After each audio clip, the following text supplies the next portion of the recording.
it's beyond words. There's nothing really that you can say to thank them or to understand how they do this on a regular basis, but it's a deep inner strength, I think, that comes from the fantastic people that work in the organization that can do that and continue to do that and give that kind of support. It's, I'm one case out of the hundreds and thousands that, I'm sure they go above and beyond for all the time.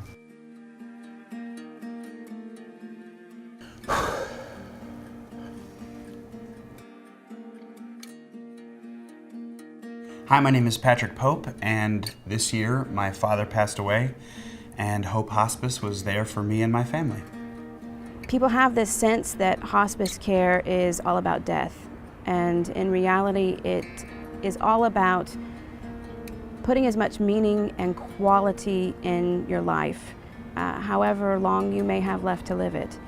My experience with Hope Hospice began about 2 weeks before my father passed. He was on a very rapid decline when Hope Hospice sort of came to the rescue and came into our lives, and to have new people around was something that was sort of met with skepticism on my mom and I's side. But I think just the staff being so remarkably good at coming in, understanding individually how our family worked, and taking a good read on us and studying the situation in whole, and really just then embracing us and being with us every step of the way was something very special that I'm not sure a lot of organizations have, especially when dealing with cancer and death and a fastly approaching death. Hope puts a lot of effort into recruiting the most skilled, qualified, and compassionate people, because that's who we would want with our families. Whether we have a small amount of time with a family or months or longer, the first thing we want to do is make sure that that patient is physically comfortable. And from there, the real work of hospice can begin. I had an extreme fear of my father dying alone, and I made that known to hospice, is that I just didn't want him, if he started to go, to be alone for that. And I was finding myself at night kind of just laying on the floor by his bed, and that's just no way to live. I think you're just constantly caring for someone, and then at night you're just laying on the floor. Like, it kind of made me a wreck, and certainly made my mother a wreck, worrying about me. And if I had to name one thing that really set Hope Hospice apart, it would be the integrity of the organization. You can always count on Hope Hospice to do what's right. I remember about 4 or 5 days into that, I had finally just sort of hit this lack of sleep hysteria, and it was the first time we really kind of broke down that privacy wall and just looked at hospice and came to them and said, look, we need help, and this is how we need it. We haven't slept really in 4 or 5 days, and we need you to come and at least let us have one night of sleep. Hope Hospice heard that and immediately just took care of it. Within, I think, 20 minutes, someone was there and worked the night shift for the rest of the time. And that's when I really started to feel supported, and that's when I started to think that hospice really was a magical thing. If it weren't for Hope Hospice, there would be over 600 men, women, and children who go without these services.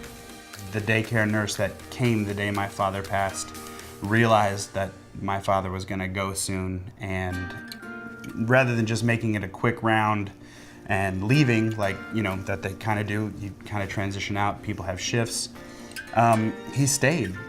He stayed there for in total it was about 3.5 hours, just watching and waiting and patiently just kind of sitting by my dad's bedside with us. And I remember we had kind of just taken a break and walked out of the room, and he came out and just very kindly said, guys, and it was just sort of that tone that it's about to happen. And he stayed out of the room but informed us that it was happening, and so my greatest fear of him dying alone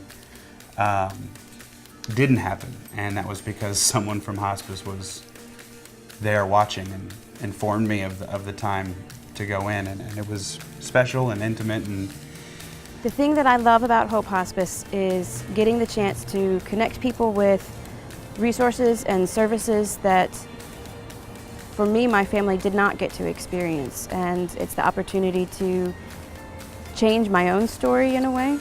Afterwards, it was really special. I remember I was at the memorial service giving a eulogy, and I was doing pretty good. It was a great eulogy, and just a good remembrance of my father, and telling really good stories. And I remember one particular thing I said, and it kind of sparked a laugh. And I looked up, and I saw 3 or 4 people from Hope Hospice that had helped with my father's passing.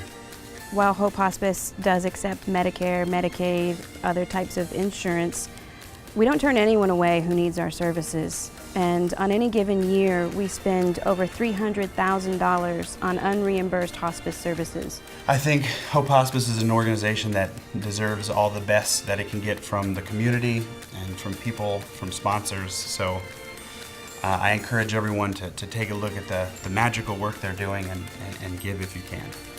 Every time our staff goes out and visits with one of our patients, they always ask, "What do you hope for today?"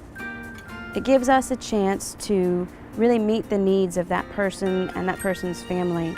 It connects us with not what we think they should be doing or what we think their services should look like, but what's most important to that person and what's most important to that family. It is truly a difficult thing, and you can't do it alone. And that's speaking from my mom and I. We're very strong people, but we couldn't have done it alone.